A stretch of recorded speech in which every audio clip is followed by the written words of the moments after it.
What's going on here? Okay.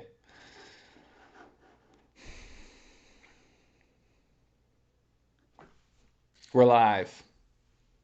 What's going on, everyone? It's Adam and Craig with Grandstand Golf. This is our round three DFS Showdown targets for the 2021 Players Championship. Craig, Thursday and Friday have been utter chaos at TBC Sawgrass. What do you think so far? How was your Friday? I mean, some of it's a bitter pill to swallow. Yeah, It's tough though because like it was, the cut was carnage, but some of my guys getting cut were also like some of the most popular plays getting cut, and I've got of my 20 builds, I've got one through that is my best scoring lineup. yeah, So, yeah, if it gives me the upside, that's what it's all about in GPPs. So I'll take the carnage, but talk to me again come Sunday night whether that lineup works out or not. So for sure. Webb shocked me a little bit just because I thought he was in position to make, and I thought going into the day he was fairly Yeah, that was a safe. shocking one. I Yeah. thought for a while, I mean, Finau was a long shot. He looked like he might charge. I thought Hatton was in pretty good position. I thought he was going to do it. Hadden seemed like he had enough holes to just get it done, and yeah, I was surprised by that one too. Yeah. And then Max Homa had a tough miscut because he had a par five. Well, he bogeyed a The couple on guys his way ending in. on nine. Yeah. And then he had a par five to try to make a birdie to get it back and didn't get it done. But yeah, so he's played a lot of golf. He needs a break, anyways. How's it going, That's what everyone?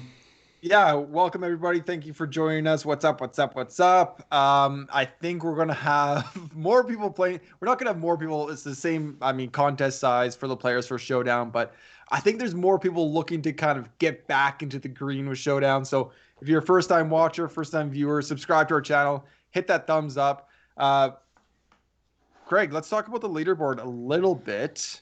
Yeah, What I do you mean, think? Are we, I'm very impressed with Lee Westwood. First off, I did not yeah. roster him tournament long because I thought a little bit the course last week fit him better than the course this week. But man, he's just playing solid golf.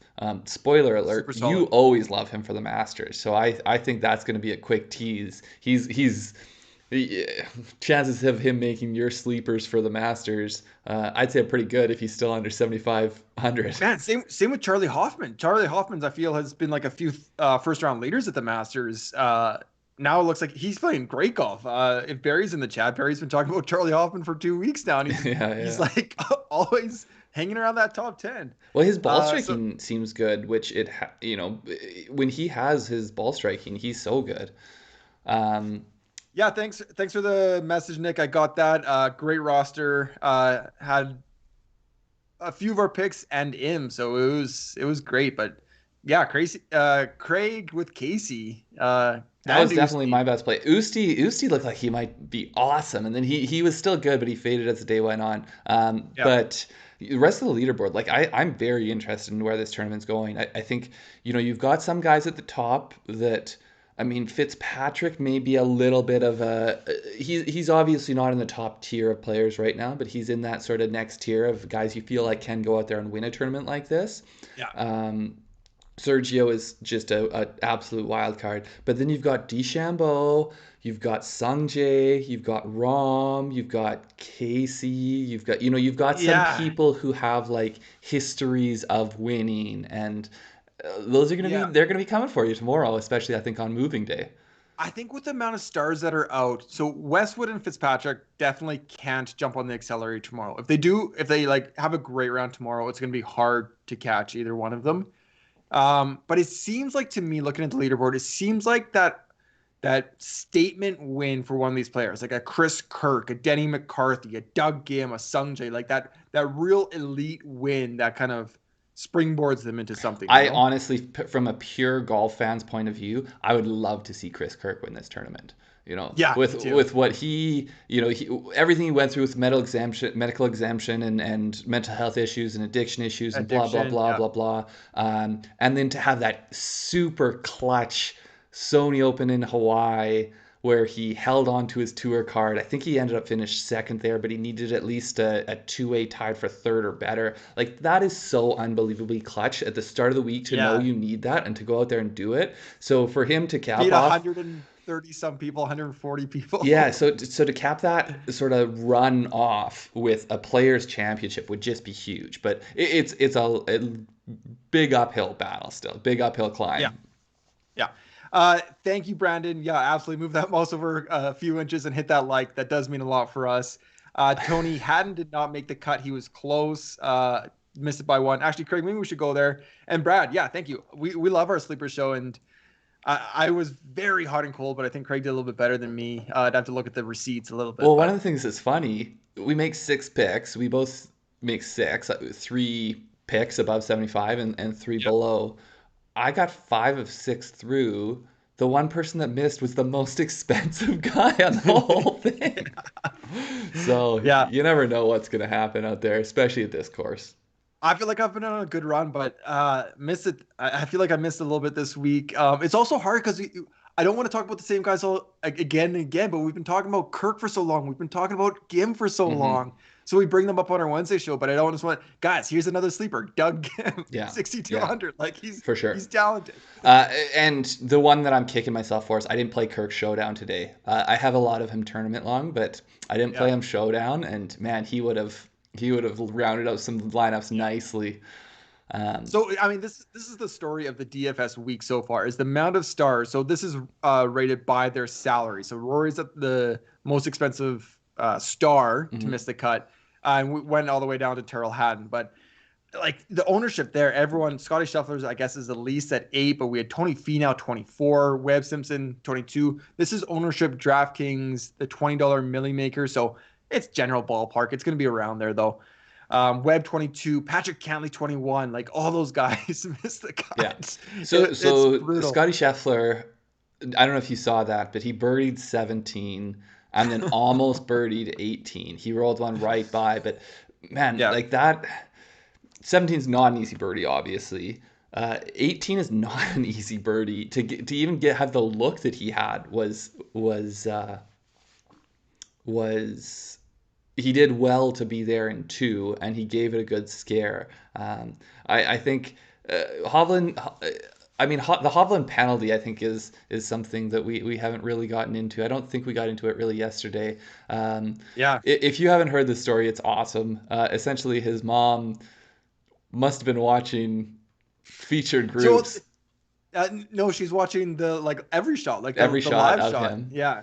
And so, I mean, I don't know exactly what happened, but essentially, I don't know if he failed to move a mark back. Like, he moved it out of someone's line.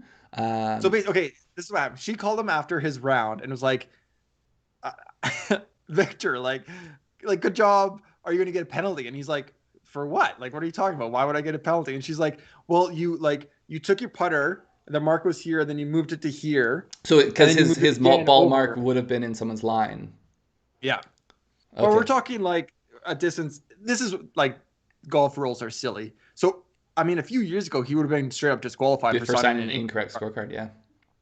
So at least that didn't happen. But I mean, his putt moved this much, and it was a 16-inch, 18-inch putt. Like it wasn't long by any means. Well, no, I mean, usually the case is they're right around the hole, and so that's why they're having to move it. But yeah, it sucks for him. Who knows whether it would have made the difference or not. Sorry, I want to touch on Ray. Ray, you're absolutely right. I just feel like some of these guys have been in the tournament in the Masters every year, and I just Hoffman is he's not qualified yet. I actually won. Westwood is top 50 now. He's in. Is he? Yeah, I would think so. I mean, I think he would have been top 50 prior to, like, they do the cutoff at the calendar year flipping, and then they do another cutoff of top 50 in the world right before, or like a week before the Masters. Yeah, you're right. He's 31 now. But he had that open 4th place finish like a few years ago to get it. Year. Yeah. So he's been battling. It's always interesting, but yeah. Let's move on from this slide. If you're good I think everyone knows all these people who missed. They've already crossed them off their lineups. Round 1 scoring average 1.76, a little bit quite a bit easier today, but it still went over at the end 0.02. 8 golfers still on the course. Our round 2 picks minus 1.34 average, Craig. Casey did really well. You had that big asterisk, but people that took the risk probably Yeah, found the I green. did have a big asterisk. Fortunately, I took the risk. Unfortunately, I had a lot of Morikawa, and I mean, I think he ended up +1 on the day. But man, Yeah. he was. I was worried as much about sweating that cut line because I have pretty decent tournament long exposure to him. So happy to see him make it through. Would have liked a little bit better out of him yesterday, or sorry, today. Yeah. But yeah, the DFS 6 to 6 is just a bloodbath. Yeah, it is 2 to 3%. There's actually still a couple guys on the course that could make or miss. Kind of forget their name, who it is off the top of my head, but there are a couple guys I think at even with a couple holes to play. One is Yeah, I think Victor Perez. there's someone at +2 that has an eagle putt. I saw That's brutal. Monday Q info was tweeting about it. Which if you are on Twitter and you don't follow him already, he is one of the best follows in golf. Yeah, Um, yeah, absolutely. but yeah, 8 golfers still on the course. They're going to be going out at 7. We don't know exactly what the tee times are tomorrow. Yes. So I We're think DraftKings on the Showdown says they're not changing the lock time. So get them in tonight or wherever you are in the world, get them in yeah. safely. But we don't really know. We think they're going off in groups of 2 from worst to first, but Yeah, so in Florida last week, yeah, they went off in groups of 2 from worst to first. So I think there's enough daylight. I don't think there's any reason they wouldn't do that. So yeah, that's what I'm assuming. Fortunately, weather, there's slightly higher winds in the afternoon. I don't think there's enough of a difference there that I'm going to be fading or favoring any part of the field no, in terms of showdown plays. no, just playing Yeah. playing what I think are the best plays, Yeah, which are coming up. so I kind of hope it's 2 personally. I think it spreads it out a bit more. Yeah, yeah, me too. Yeah. Longer day of golf. Yeah, so good. We got picks. Ready to jump into it?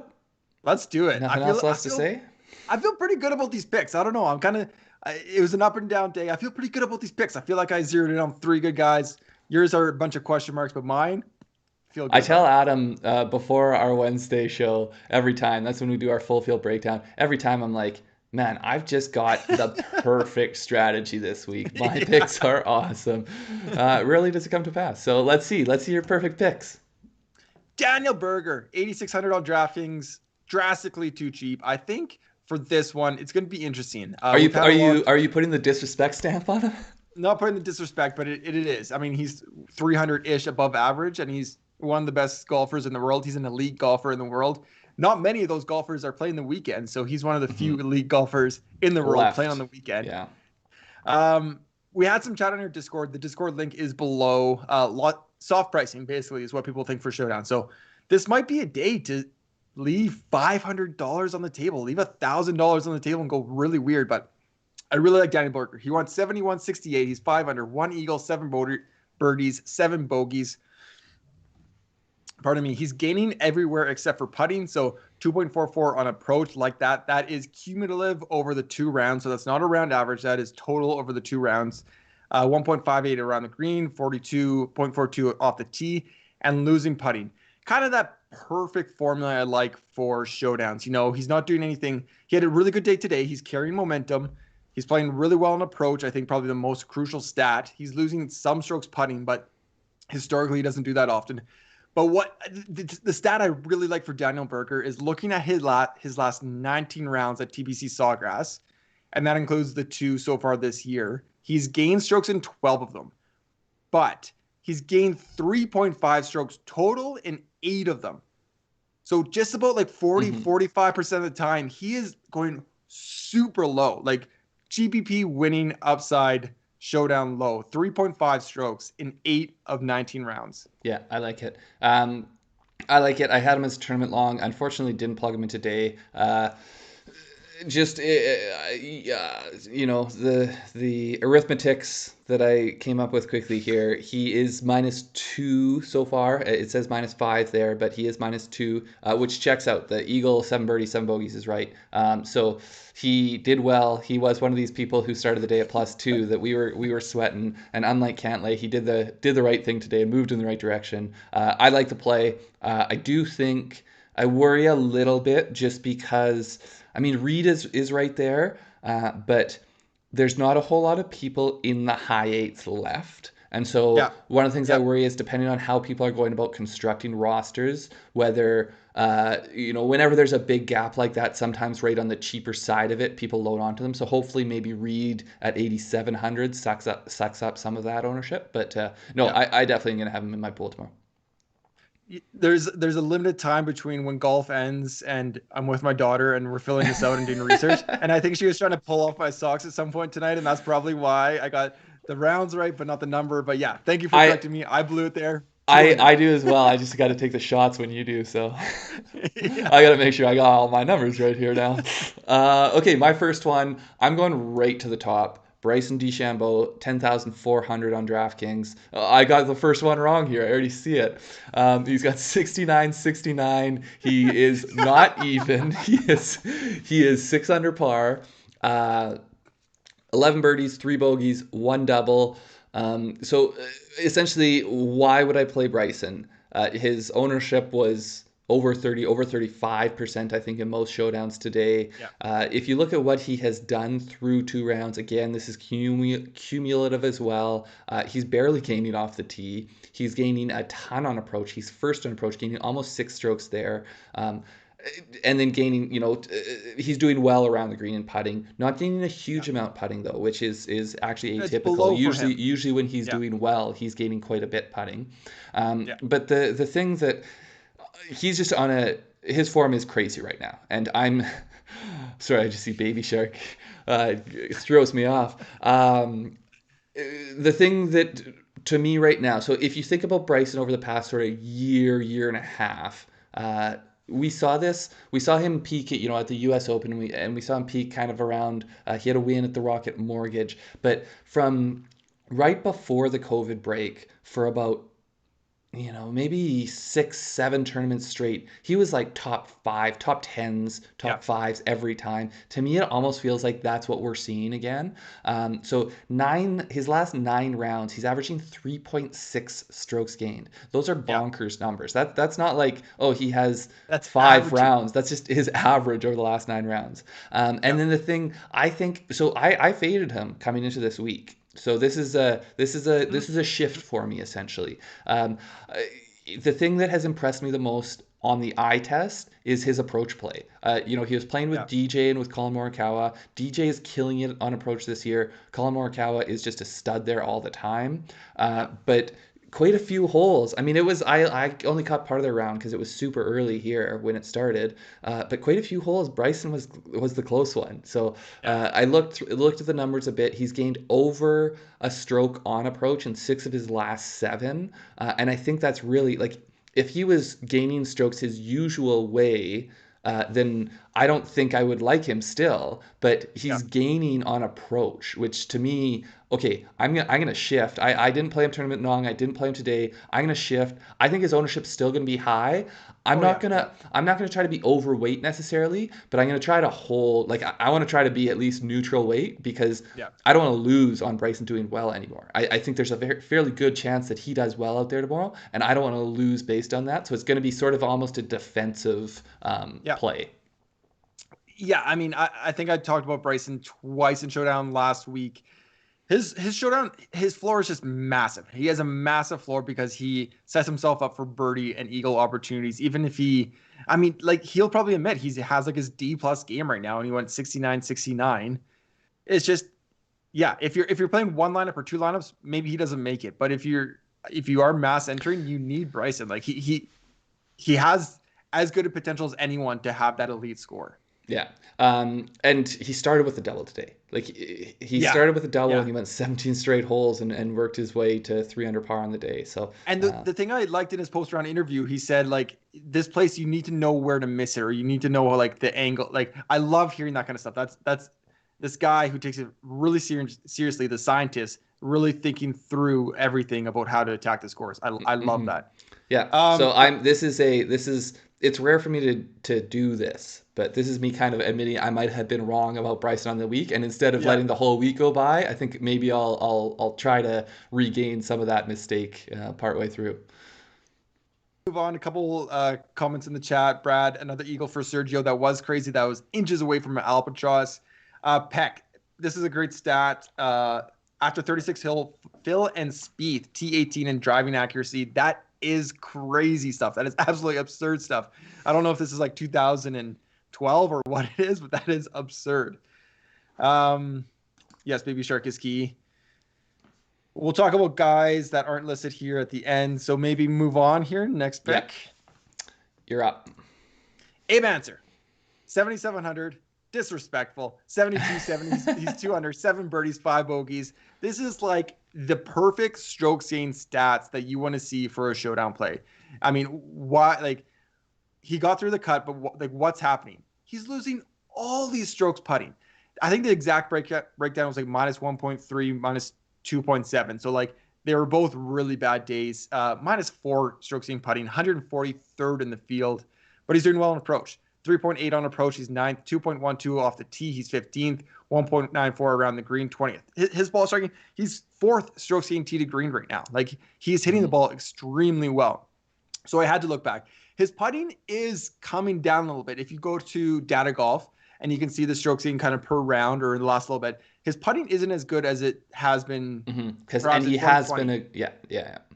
But I looked like when he has a really poor putting day, I looked at when he had really poor putting days, how does he respond to that? So his last 5 rounds where he went -2 or worse strokes gained putting, what did he do the next round? I tallied up those. I think 3 or 4 of them were at least over, but they averaged 0.24 strokes gained putting. So he's correcting it by over 2 strokes. It's not here like he's combining these bad putting days. He usually corrects it in some way. So I think that's really good. Yes, it's 2 bad putting days in a row. Friday was much worse, but he still shot 70. This is a guy I like he's my sleeper coming, or one of your sleepers on the show, one of my sleepers on our betting card. I absolutely love him for this course. I think he can absolutely turn it around and tear it up tomorrow. Yeah, I agree. I mean, this is kind of more the classic targets that we have for showdowns is someone doing Yeah. very well tee to green and their putting It's hasn't not been really there. sneaky at all. Yeah. But I, sometimes the reason that it doesn't need to be sneaky if it's something that Yeah. usually works. And this is why, one of my strategies was maybe leave 500 on board, like leave salary on the board because salaries are all over the place with these guys missing cuts. Yeah. The other thing that really, I like these guys that you targeted before the tournament and then maybe they're not putting well, but like that they're playing well. They're doing the things you thought you kind of That, expected them to do to fit the course and play well. And then the yeah, scoring's just not happening. Like those are some of my yeah, favorite showdown targets. yeah. Like the hours of research that went in beforehand still hold up. They just Yeah, haven't he's quite. giving himself the opportunities. It's kind of like Yeah. a running back that you thought they were going to get a lot of touches, and they got a lot of touches, and they've just averaging 3 yards carry, and you're like, oh man, I think they're going to pop one here in the fourth or something. Yeah. Okay, my next one here, I'm going Jason Day. He's a guy we've been bringing up a lot lately as well, I think. He's 8,100. He's gone 70, 71. Yes, I got what score right. -3 on the tournament. 6 birdies, 3 bogeys. He's similar, very, very similar, I feel like, to Ancer. His tee to green is awesome. He's gaining over 5 strokes on just his ball striking, almost 3 off the tee. He's first there, almost 2.3 on approach. He's 29th there, and then Jason Day, as we usually expect, doing quite well around the greens at 18th, gaining almost 2 strokes there. The thing that is a little bit more unusual is that he's lost almost 2.5 strokes putting, 127th in the field, which Yeah. I was going to throw this out. Maybe I will throw this out to you. When do you think is the last time Jason Day lost strokes putting on a season? Was in the negative in terms of strokes gained putting on a season?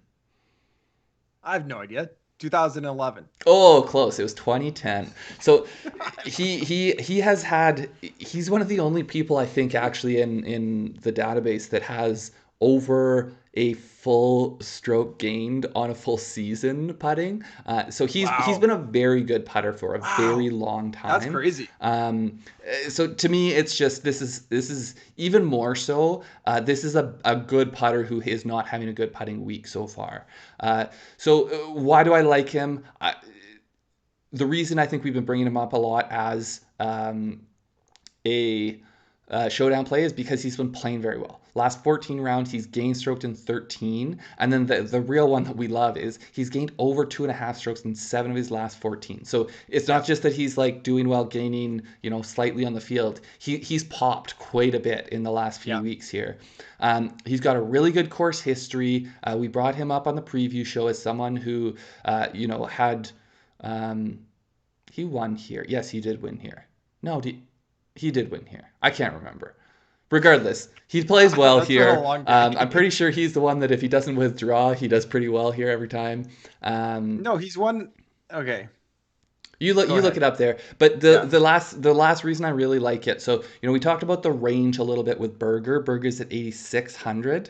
So I think this range here, there's a lot of very attractive plays. We've got Berger at 86, we've got Fitzpatrick at 85, Zalatoris at 84, Connor's 83, Sung Jae is right above Jason Day at 82, and I think Sung Jae is going to attract a lot of ownership, some of which will probably come from me because I like Sung Jae, but then we got Day, and then right below him we've got Neiman, Garcia, Cam Yeah. Smith. So like all of these guys are the type of Juicy. people who attract ownership. So Yeah.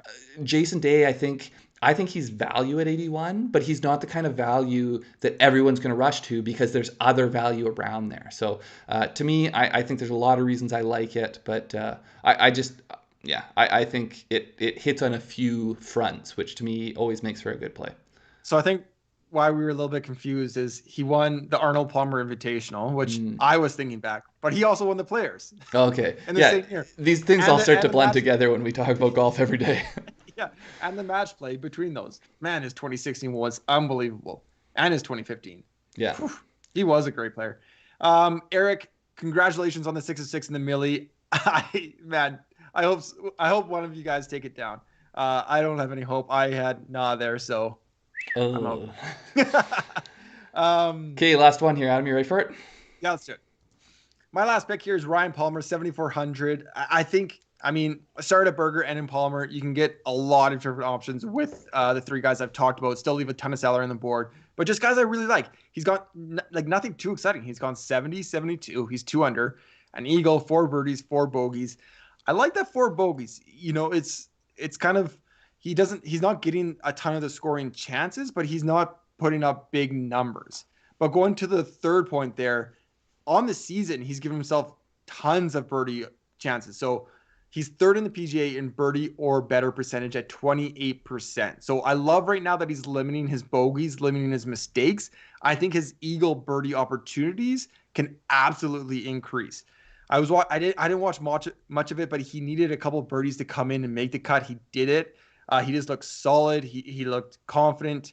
Nothing from the stats is really sticking out. It's kind of opposite of what we look for. His putting is doing well. His approach isn't doing great. Others are kind of middling. But I just like the play in Ryan Palmer. So he has a complicated history here. He's actually missed a few cuts, but I was looking at round 3, so how he's performed in round 3 when he has made the cut. And he is under par in 4 of the 5 round 3s he's played at the Players. Is that cherry picking a stat? Yeah, probably, but maybe it's some same pin placements, or maybe he's feeling better about those courses in those years. I don't really care. Another area I feel like is pretty stacked with some players. Yeah. I know Adam Scott's right there. If you're looking up, give me other names because I don't have. Yeah, I was just going to say because I had been looking at this because Chris Kirk's at 73 and he'll attract a lot for sure. So I also like that play. So like this is a play. Say you are playing chalky plays elsewhere, then I think Yeah. that's where instead of plugging in Kirk as well, then that's where maybe you look at someone like Palmer. Um, Keegan Bradley's not really a chalky play. Adam Scott, Kokrak, Oosthuizen are all at Yeah. 75, and then I think we get into Westwood at 76. So Yeah. obviously there's plays around there. So Ryan Palmer, I'm not giving you lots of stats here. He's limited his bogeys. I think his birdie upside is there. This is more. I mean, whenever we like to present these players and make our case for them. That's what we're doing. This is a little bit more of a gut call for me. I mean, I liked him a little bit pre-tournament. I just think he's in a good position to have a sleepy, 2-3 under day and do really well. Yeah, If it's playing hard. I wasn't I was not on him before the tournament. I just didn't love the fit, I feel like. But he made it through. So I'll give you that. I still don't know. My gut is not telling me this, and I think maybe it's because I forget if it was maybe the Memorial, but I just got absolutely burnt by him once when it seemed like a great play. And to me, there's volatility. I think he easily could go Yeah. low, but I think he's one of these people. If he could go out there and shoot +5. Yeah. But he's not going to be someone to play it safe. I feel like, so maybe that's what you want in a showdown play. He's Yeah. yeah. And I guess my other thing too is I can't give 3 chalky plays. He is a good pivot, I think. Yeah. There's nothing that stands out. There's nothing that's going to point people towards him. Yeah, I have no problem giving 3 chalky play. Yeah. So my last one here, I actually also almost had a bunch of the guys we've spoken about as pivots off of Palmer, but I gotta go down to Lanto Griffin, 6,900. He went 73, 71, even par, 6 birdies, 6 bogeys. To me, it just feels like he's a little bit too cheap. I liked him. He was one of the guys I had coming into the tournament. I want to say he was around 72, 73, somewhere around there, tournament long. His ball striking's been good. He's obviously done well with the putter to get in today. His around the green play has not been as good, but middling stats, nothing great. But Yeah. more so, the reason I'm looking at him is because his form in the last 30 days. So the approach goes back a little bit beyond 30, but 18 of his last 21 rounds, he's gained strokes on approach. So his ball That's striking great. approach play Yeah. is in a very good spot, which to me is that is the most important predictive stat, I think, at this course. Yeah. But I'm just going to read off what he's done the 30 days leading into the player. So these are his ranks coming in. He was 24th in strokes gained total, 31st tee to green, 29th off the tee, and 33rd on approach. So this is a guy who is priced probably about 60th, 50th, somewhere around there to start the tournament. So I feel like it was good value at the start of the week.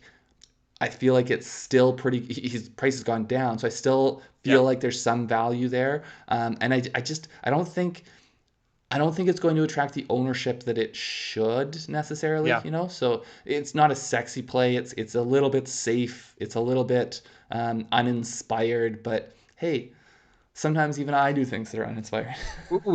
I mean, reading off those stats, it's just he did everything like pretty well. And it's the ball striking. It's tee to green. It's the thing. It's not like he's just had a really hot putter for the last month. And He had a big putt. I forget if he's on 18 or 9. I think he's on 18, but I was watching it. He's one of the last groups in. He had to get up and down to make a par. Yeah. Yeah, and he did that, and he's in. So, yeah, I that's a good case. I haven't really looked at him too much, to be perfectly honest. So that's a good case. There's been a couple things, Craig. What you want to talk about Morikawa? Because you laid down the hammer that you're going to play him every single day. Are you playing him tomorrow? Yes, I will definitely be playing Morikawa tomorrow. I think he's going to be even. Unfortunately, I feel like he will still attract ownership even though he is even. But that's fine. Like I said, yesterday on our show, I'm gonna play him all week. I think his upside is so high at this course. He didn't play as well ball striking today as he has for a while, but I still think it's there. The stuff I saw past the eye test, it just it was not quite as tight over the course of the round, and then he putted very poorly today. So those things combined, he didn't have a good round. But he's there. Just Do you real want to? quick, Do you want to? Brandon McNeil. I was gonna talk. Yeah, I was gonna ask you that one. So we don't use ownership percentages in like sort of essentially what we do for showdowns is we look at what happened the day before, where ownership percentages were, and then you can kind of project just using your gut feeling as to what people are going to glom onto. Um, Yeah. I think so. In Oh, ter- well, I don't. So, just to interrupt, I don't think anyone does showdown ownership percentages. I have no idea. I don't pay for anything. Everything we offer is free, um, yeah. and we take pride in that. But he might also be thinking tournament long. So, do you have any thoughts on that? So I do know that Fantasy National, which is Pat Mayo's site. I, I'm pretty sure every ownership is behind some Yeah, paywall. yeah, for sure. Every ownership is behind a paywall. I don't buy. So I've tried to come up with an algorithm to predict ownership, Yeah. and it's very difficult. But what they do there is in part based on as people build lineups, they use that to inform their ownership percentages, and so I do think that is better than just a pure sort of predictive algorithm. But I Yeah. feel like it also then skews very like because people are using their data, their Yeah. recommendations, their models to make those plays. I've always everything I've seen from there, it feels like it's still very raw. Like I think to me, ownership is not something that can be predicted with any kind of accuracy. It's sort of like you just Yeah. have to, yeah, like I think it's going to be 25 or 10, and those are different enough to qualitatively know that one's going to be Yes. high and the Yeah. other's going to be middling. But I don't know of anyone who really is knocking it out of the park. That would be Yeah. I think the best model is to use some combination of a predictive algorithm and something that gets smarter as the week goes. But I still think nothing's perfect. Yeah, no, we don't pay for anything. Like Greg said, I think most of it you have a feeling, you kind of know where the field is going to go. I think ownership pivots are important for sure. We talked about that quite a bit leading up to the tournament. Um, yeah, trying to think like Danny McCarthy had no form whatsoever. Like I think he missed 5 of his last 8 cuts or something. Of course, he's going to be low owned, but Abraham Ancer in his position seemed too cheap, and you knew he's going to be in the 20 to 30% range, and that's enough to Yeah. go off of. And You know, essentially also everyone's using the same data. So everyone's using the same data, which oftentimes leads to everyone recommending the same players because they make sense according to the numbers. yeah, Just real quick, Gerard, yeah, if we are in the New Jersey, New York area, we will take you up on yeah, that, and we will get absolutely. out for a round of golf. Don't know when that's going to be. It's definitely still post-vaccine for us, but I do see some recommendations here. Fantasy Golf Insider, they show ownership. I don't think I've heard of them. Have you, Fantasy Golf Insider? I think I've seen them on Twitter. I don't know if I've seen their site. Some people had been talking about JT. I like JT. I still, same thing we were talking about yesterday. I still think he has huge upside. He did make some bogeys today, but he's still making birdies. Like that's the reality of it. JT's making birdies out there. Uh, Gerard, do you mean golf gurus like I think that used to be their Twitter name, and they're like Axis and Sky. I'm curious if that's who you're talking, or if that's someone else. Um, Barry, welcome. Sorry, I saw your comment. I forgot you missed the Hoffman chat. I dedicated like 5 minutes to your calls on Hoffman because you've been nailing it recently. yeah. And we were kind of playing a little violin because I was saying he's a great Masters sleeper, and he's not in right now. Well, So who knows? Who knows what happens? get that Maybe win. he will get in. Yeah. Yeah. Yeah, I agree, Frankie. I do think it's all projections, anyways, and that's sort of as I was trying to work more and more at an algorithm to try to do it. Essentially, I feel like my gut, like based on what has happened in the weeks leading up in terms of ownership, and then how those guys have played and what you hear people talking about, I feel like you kind of get a good feeling, but then to put that into a number that you're going to say like this is what we project is hard to do. Like I felt like no matter what I was doing for an algorithm, my gut feeling was a little bit more accurate because I couldn't really quantify that. Yeah. Yeah. It's tough. Craig's a smart guy. He can break things down in ways that I cannot. I was gonna say Right. I spent long enough in school, so Yeah. about 7 different Right. degrees along the way. That's awesome, Ray. I think I'm not too optimistic. I think I won't be till the spring, summer. Yeah, I'm probably thinking that summer. is awesome. Fortunately, my wife has been vaccinated. She works in emergency health, so she was very high on the list. Unfortunately, as a younger male in Canada, I know. I'm going to be pretty low on the list. Mark, Um, we get this question a few times. Do you have weekend play picks? I don't play many weekend contests. Craig, do you? no, I don't have a weekend long. Honestly, from the 6 picks that we give, like I typically I'm playing a lot of the picks we had yesterday and a lot of picks we have Totally. today, Yeah. and then a lot of the guys that we'll have as picks tomorrow are people that I also have had in my pool all week. It's just we kind of only oh, we're getting into this again. We kind of only are able to bring up 3 guys, and so yeah, it's really just I like these guys that we brought up today. I like as weekend picks as well. It looks like Adam's back into the twilight zone over there, so I think that's a good time to call it. I have a Yeah. narrow window here to give my puppy a bath, so Yeah. I've got stuff to get done here. But appreciate you guys all coming out. Subscribe, hit that thumbs up, join our Discord if you want to chat anytime before our next video. Someone else. Oh, Billy, nice to hear that you also got vaccinated. The sooner everyone can, yeah, the sooner we can move on from all of this, the better, as far as I'm concerned. So, yeah. See you guys tomorrow. Take care. Yeah. All Yeah. the best.